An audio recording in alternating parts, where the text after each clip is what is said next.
In the first two playoff rounds, the Spurs easily defeated Minnesota and Dallas, but in the conference finals, they had no answer for Shaq and Kobe, as the Lakers swept the series. With the retirement of small forward Sean Elliott, who spent 11 seasons with the franchise, the looming retirement of David Robinson, and the overall old age of the team, Popovich realized he needed to inject new blood into the team and surround Timmy with younger players. Enter.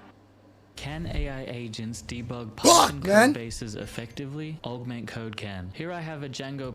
Tony Parker. The skinny French point guard was a complete unknown for the majority of the NBA, and everyone was in shock when the Spurs selected him with the 28th overall pick. The San Antonio Spurs select Tony Parker of Racing Club Paris. Back then, the rest of the league thought European players were soft and unfit for the NBA. But the Spurs thought differently, putting more value on fundamentals and basketball IQ that European players honed since they were kids. Now, the Spurs owner, Peter Holt, wasn't a poor man, but he wasn't rich either, at least when you compared him to other billionaire owners. Like the NBA version of Moneyball, Holt, Popovich, and assistant general manager R.C. Buford had to think outside the box to find quality players, because they didn't want to overpay established stars. And they weren't a desired destination for top free agents. Even though the rest of the league looked at scoring and athleticism as primary values, the Spurs' way was different. They've put more emphasis on attributes like players' intelligence, cultural fit, and the potential to learn.